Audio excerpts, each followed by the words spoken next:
Hello gentle viewers, this is Avindian, welcoming you to a new series called 80 Days. 80 Days is an adventure game based on the Jules Verne novel, in which you try to get around the world in 80 days, funnily enough. I heard really good things about this game, and I picked it up in the Steam Summer Sale, so I thought, why not give it a try for the channel? I've never played the game before, I have no idea how it works, so we'll have to discover it together. Like the Paradox series, I'm going to try to keep each episode to around a half an hour. We'll save the longer episodes for the OTP and FHM. So, without further ado, the game's actually already started. You missed a tiny bit of introduction. Every playthrough has a new seed, which means every playthrough is going to be different. So you won't necessarily see the same things in your version as we do in mine.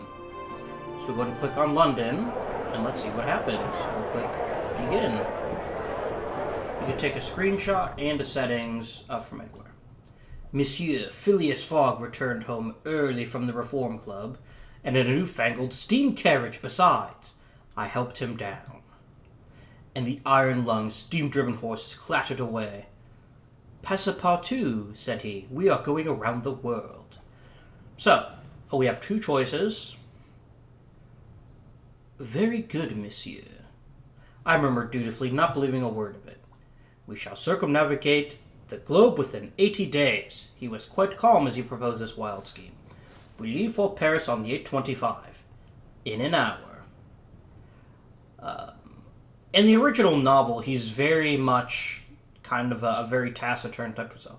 But of course, I answered, still extremely suspicious. He nodded. Good. Pack an altimeter in my eating jacket. There is not a moment to waste. So we have 4,000 pounds. It's day one. You Passepartout. Passepartout? Passepartout? It's French. It's probably Passepartout would be my guess. Now have fun. So my character is now dependable. Discovered new routes. Quickly, Passepartout, collect our things and we will be off. Let's pack. So we want an altimeter. I think a timetable would be a very good idea. And what kind of gentleman goes without his evening jacket?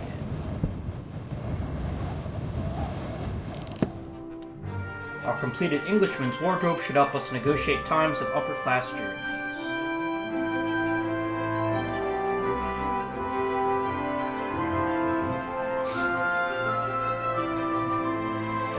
These are all possible routes we can take. Let us... What do these other buttons do? Oh, we can look at the map.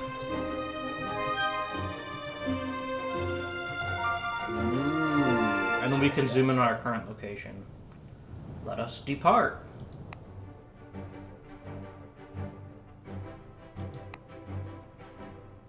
So we can only carry one suitcase. Travel, this will be a bearable route.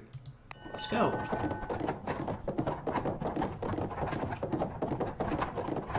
There's very much a steampunk vibe to this game as well. And we can look at our luggage.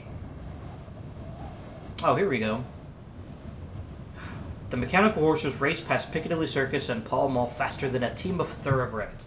Even so, the whistle of the 8:25 was blowing as we pulled up to Charing Cross Station. We have no tickets, I exclaimed. We raced along the concourse and threw ourselves aboard. Passepartout would never admit he didn't have tickets. Let's just run. Aboard as the second whistle shrieked its warning. We barely had time to take our seats before the cab arrived smartly on the compartment door. He held out a hand. Tickets, please. I pretended to have lost them. Patting down one pocket and then the other, and was about to start digging through our suitcases when Monsieur Fogg interrupted my touching performance. My valet is trying to... valet, because English call them valets instead of valets. Why, I don't know. My valet is trying to express that we were in too much haste to purchase tickets. He said, no doubt intending to chasten me for my dissimulation. You may purchase them from me. The guard was saying, though it is more expensive, I'm afraid. £85, please. We have 4,000. I see no reason not to just give him the money. And saw the thin smile from one working man to another. The guardman gave me our tickets and slid the compartment door shut behind him with a pneumatic hiss. Your funds have gone down somewhat. Your relationship with Fogg has deteriorated. My word. I am on fine form, but we must make haste. Let's converse. At your service, Monsieur Fogg. Ah, the bumbling Passepartout. But tell me, Monsieur, what is the purpose of our journey? I have made a hefty wager, and I do not intend to lose. This journey will be most expensive, Monsieur. Indeed, but we can earn a little from buying and selling our possessions as we travel. Very good. London's smog gave way to rolling hills and the pastures of the Kentish countryside. Still untouched by the hand of technological advancement, Monsieur Fogg read his paper whilst I repacked our bags, thrown together in haste and confusion. As afternoon turned inexorably to evening, I discovered that my master was one of those gentlemen who rarely broke their silence, if at all. A guard rapped on our door a few miles before it over. "We are about to submerge," he warned. "Takes some people a bit funny, so watch out." "But it is safe, is it not?" I asked a trifle nervously. "I've done this route 300 times and haven't drowned." The guard replied carelessly, "Every inch of the AMPHITRITE Express has been examined and stamped with the artificer seal. This is the world's only bath-escape locomotive." I pressed my face to the window glass. As the fins above the AMPHITRITE's wheels extended with a hydraulic hiss, night fell and we plunged past the end of the track into the freezing water of the English Channel. Ooh, we have better relations with Fogg. We're almost to Paris.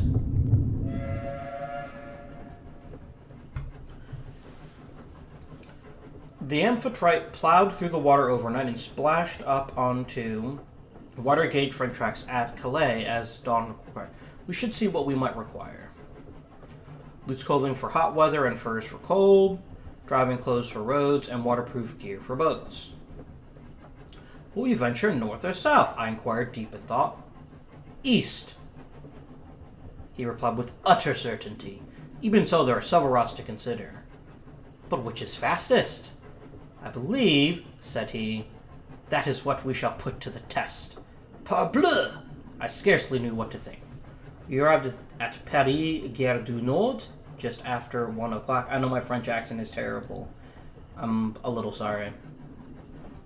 We arrived at the place just after 1 o'clock. Automaton porters lifted our luggage and then our persons onto the platform with long, delicately filigreed iron arms. Paris, city of my heart. I was home, but not to stay.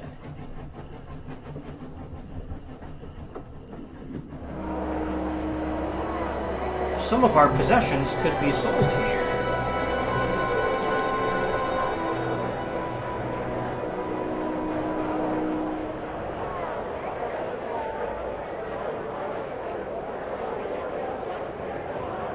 We wouldn't get a lot of money unless we sold the evening jacket. We could spend £10 for an extra suitcase.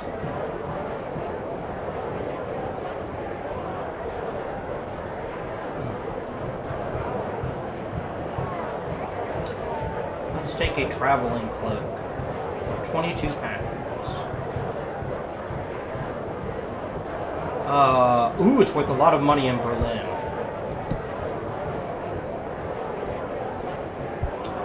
This. Oh, I can't fit it. That's fine. One more suitcase. Yeah, I think that's enough. The bank is closed. Oh, the time actually ticks. Let's explore. New routes discovered. Very good. We want to make our way to Berlin. We had a few hours to spare. I asked Monsieur Fogg if I might enjoy my city before we had to leave. Indeed, and should you learn anything of note, be sure to relay it. An enormous, elegant oval stadium constructed upon the green fields of Champ de Mars and containing the technological marvels, art, amusement parks, and milling crowds of the World's Fair of 1872. A reference to the Franco-Prussian War? I don't see how I can pass that up. Ooh, that's our overview. I like that it actually pauses the game at places where you make a decision. My city still wore the scars of last year's siege.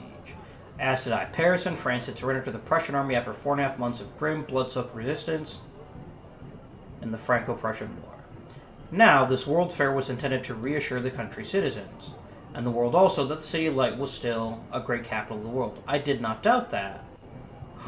But perhaps there was something to be learned from my master inside. So I entered the grand illuminated pavilions of the expedition. An artificer was replacing an arc light. Or we could get an airship. Let's get an airship. A hot air balloon ride would be pretty neat, but let's look at the airships.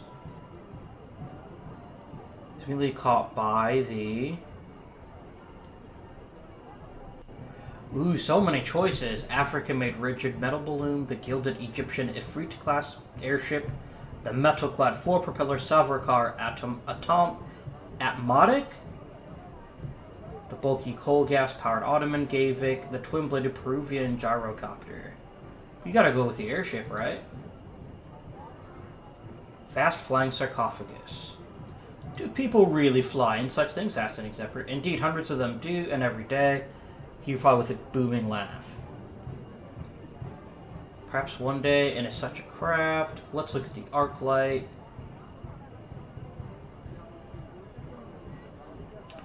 She first disconnected the string machine powering the lights and had a spinning iron wheel which was wound around with a series of armature coils. What is that device, Artificer?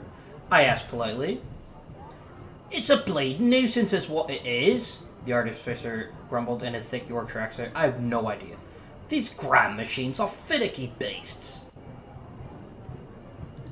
Gram machines? I inquired. Well, it's a steam engine, alright, only it doesn't seem to make steam.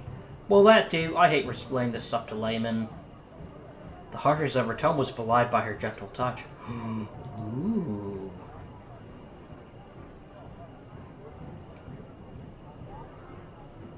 Yablotchka candles. They are miraculous, I breathed. Their odd work is what they are. Miracles indeed. She dropped something. I better return it. My medallion. I'll need that to get my lunch from the canteen. Thank you. I bowed in return, and she giggled. Stop that. You'll make me blush. She rubs the coin. I was given this for my work in Istanbul, you know. I'm sorry, I'm not doing the voice anymore. It kind of hurts my throat. I made a very special automaton. I think it works as a driver now on the route up from Izmir. I think that's right. An automaton who can drive? Of course. Is that so strange? I could only shrug. Who knows what is rumble in this modern world?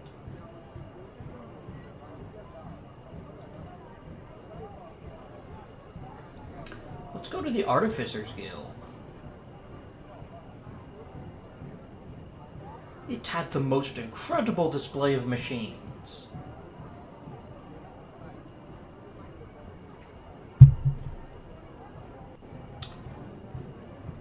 We'll say he has his hands deep inside a human-shaped automaton. Dashed thing. He cursed in upper-class English tones, then looked up. Oh, hello. I didn't mean to interrupt. Nonsense, young man. I'm trying to build an automaton that can cook, you see, but it's not going well. This one can't even fry a chip. How long have you been trying, I asked. Oh, it's been a dream of mine, ever since I was a young lad at boarding school. It's why I became an artificer. The things old Miss Parsons could do to a cabbage. The tender stomachs of Britain's youth would be much safer in mechanical hands. Perhaps they should simply hire French cooks. I said with a little wink. A French cook, eh? Good thought, old chap. Perhaps I'll go and find myself a cook to model my automaton upon. I wished him well in his culinary endeavors. He was, at least, in the right city to find a cook. My feet were tiring and the hour was growing late. I returned to Monsieur Fogg. Did you enjoy? A la Anglais. Did you enjoy the exposition? My master inquired diffidently, having preferred a hearty meal and a newspaper. paper.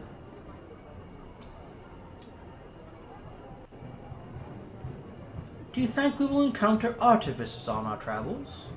Assuredly. I intend for us to use the most efficient transport available.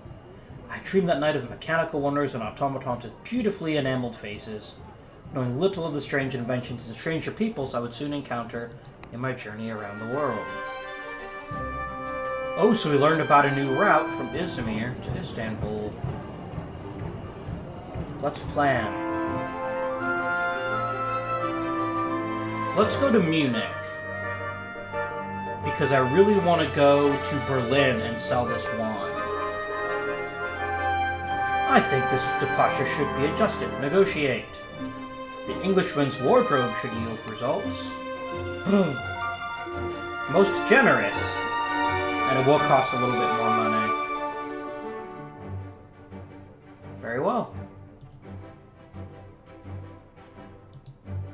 Now what do I do?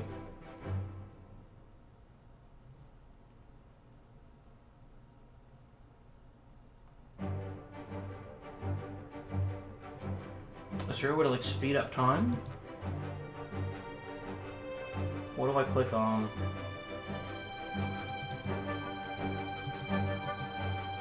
Oh, there we go.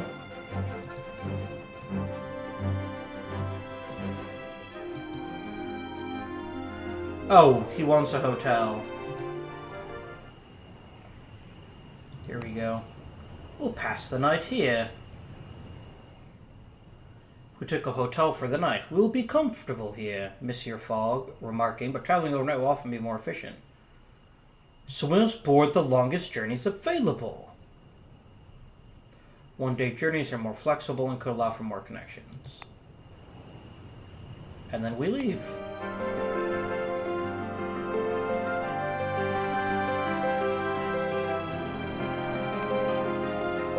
Let us embark. Oh, we can only take one. Let's hire space in the guards van. Because if we sell that one, we can make a lot of money. Boarding the Orient Express was an altogether calmer affair than our race through London had been. Mechanical porters loaded us in through the windows, then snapped them shut with a delicate click. The train was extremely fast and could sweep us across the whole of Europe, or at least as far as the Deutsche Kaiserreich, where the track currently ceased. A last long whistle blew, and we began our journey east. Chugga chugga chugga chugga. Converse. Greetings, monsieur. Can I help you at all, monsieur? I am the guard on this train. What can you tell me of Munich? Munich is doing very well these days, I hear. Let's ask about... Oh, I can't tell. Let's ask about Munich to Vienna. Is it possible to travel from Munich to Vienna? Absolutely, one could travel in a private car from Munich to Vienna, but the journey is a tiring one. And then let's go from Vienna to Dubrovnik. You can pick up stopwatches at Dubrovnik you can sell for profit in Sofia.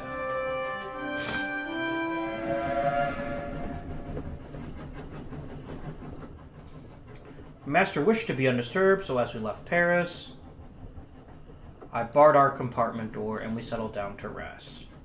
Oh, and he likes us a little more. Hooray.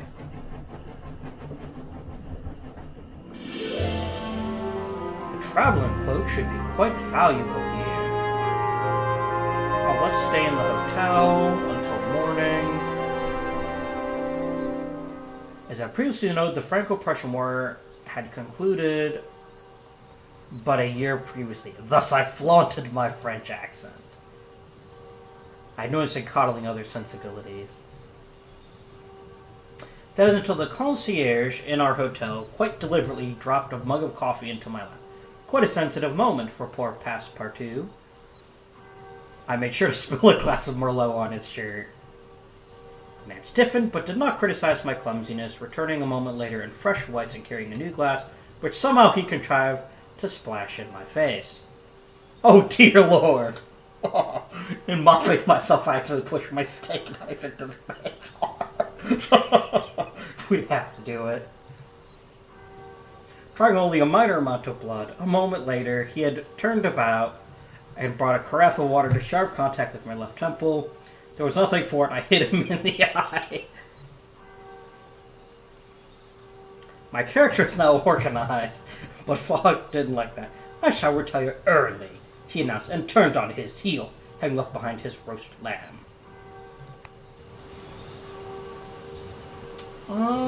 Let's ask to explore.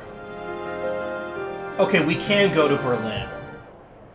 There was little daylight in Munich. The street was shrouded in steam and oil fumes from the tractors and hydraulic excavators in the city. A place of industry, then, whose citizens wore dark cloaks to protect their finery from the soot. I brushed a few specks of dirt from my collar absent-mindedly. The Bavarian king, who had become obsessed with steam power. Power and free time are a most potent and dangerous combination. Oh, let's go to the market. We could sell that for £230.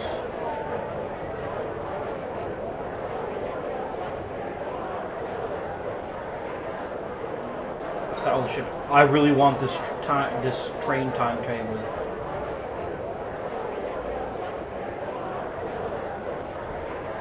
I'm gonna sell my traveling cloak so we can buy the train the train timetable. Apples and a magnifying glass. That's fine. So we're gonna go up to Berlin, and then we'll make our way farther east. This is really cool. I like this. Bank. What does this do? Let's visit the bank, Monsieur Fogg declared. You have additional funds. I'm a gentleman that would extend me your credit if required. But do you suppose I put my entire fortune into a carpet under your supervision? I did not answer. I regarded the manager of the bank as we entered a well-dressed, calm gentleman. You wish to withdraw funds? Ooh, we cannot afford even a single day. Okay, so that's a way to get more money if we need to. Let's plan for Berlin. It is going to cost us some health. And it departs tomorrow. So let's go ahead and stop in the hotel. We're already at day 5 and we haven't left Europe. With what remained of the day, I engage another guest in conversation.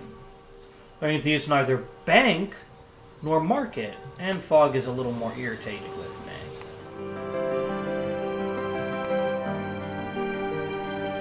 I suppose this departure could be adjusted. Negotiate. Ooh. Yeah, let's do it. Let's embark. The Englishman's wardrobe will make it hurt not quite as much. It's the Trebethick steam carriage. You cross from Munich to Berlin in a patched-up steam carriage. The smoke pumped out of the back through a tall iron chimney, leaving a soot-smudged wake which trailed behind us like a flag. Our driver Christoph could not stop talking about his father, who was an engine driver. The Kaiser has merged all the state railways into the Reich Railway. We have the most efficient system in all of Europe. I glanced at Monsieur Fogg, who brightened appreciatively at Christoph's words. Efficient railways. He's quite happy about. Let us converse. Greetings, Christoph. Don't worry, you won't distract me from the road.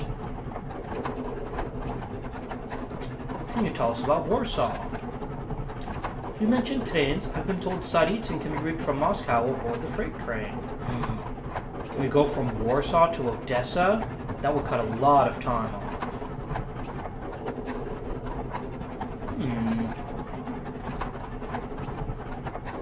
And then let's ask about Warsaw to Budapest.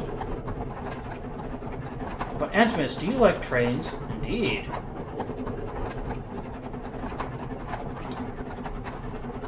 Tell me about Odessa. Stopwatches in Odessa get sold for a profit in Moscow. What about Odessa to Novorossiysk? I wish I knew. From here is through Prague. Odessa to Astrakhan. Most intriguing.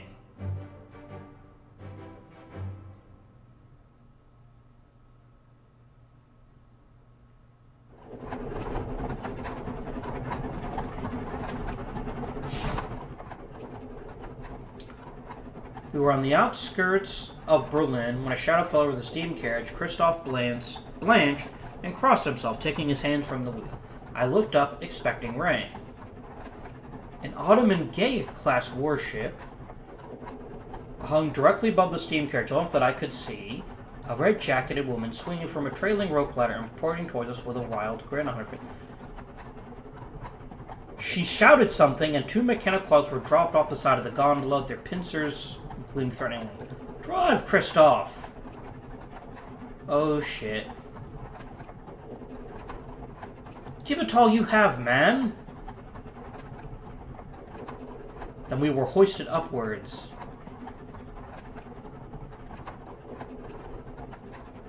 Perhaps we could turn this to our advantage. An Englishman, a Frenchman, and a Bavarian. Why have you abducted us? I am Bahi bint Qasim. I want his esteemed an engine part. We are pirates. Let's try to charm the captain into helping us. Surely we would appreciate the spirit of adventure.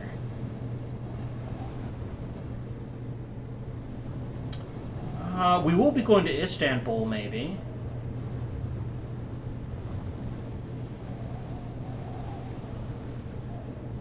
And what do you receive? I will just nod seriously, it's not my business. The rest of the journey, I spent in interrogation. And I learned about Copenhagen. And we're finally in Berlin. A thoroughly congenial abduction as abductions went. And I'm dependable.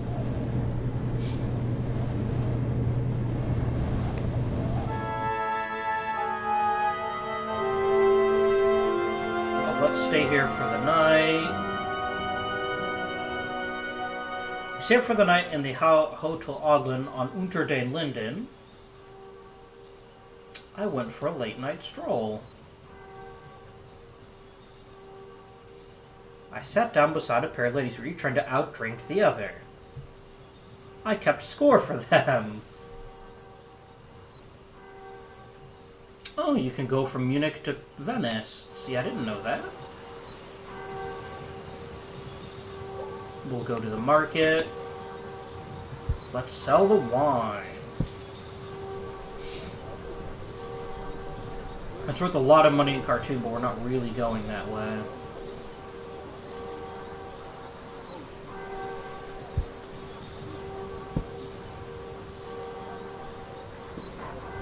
I'm going to go ahead and sell the geometry equipment now.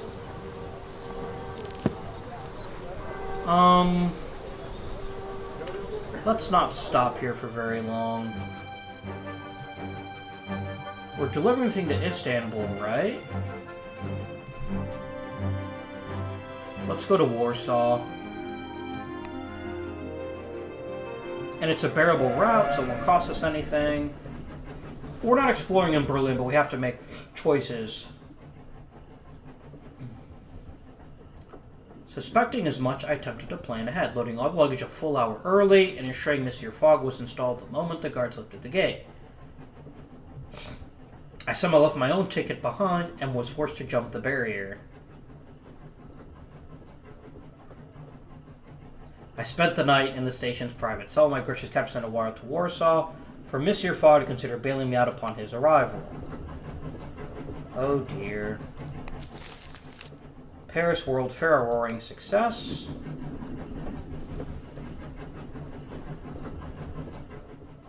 I spent the day in prison, pacing backwards and forwards, with nothing to do but chew my fingernails to the quick and curse myself roundly.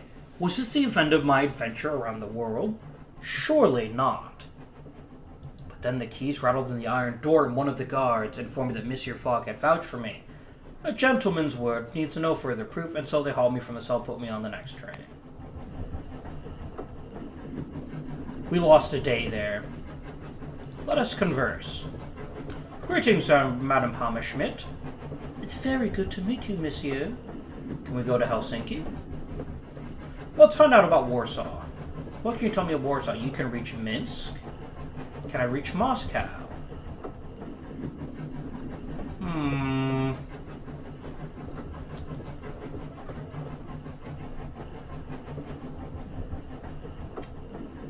What can you tell us about Yekaterinburg? Talking about Astrakhan. My apologies. Krasnodolsk? Quite impossible. To Kabul? Interesting. The thing is, we need to get to Istanbul so we can deliver that thing.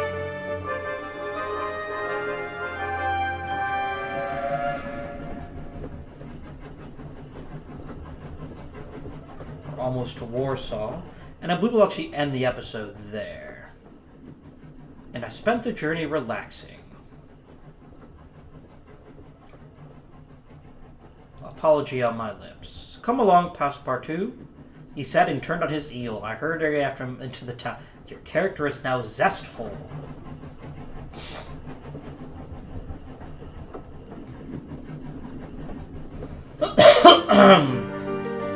And we are now in Warsaw. So we're going to click on settings. Yeah, and it saves the game. So we're going to end the episode here. I hope you've enjoyed this new series. Please make sure to comment down below. Let me know what you think if you want to see more. We're definitely going to play through the first playthrough and see what we find out. We're about 1/10 of the way through the game. And I've been having a lot of fun. I love the sense of humor this has. It's very different from the book. So I hope you have enjoyed it. If you have, again, please remember to like, subscribe if you haven't already, and of course, comment down below. And as always, this has been Avindian, and I bid you adieu.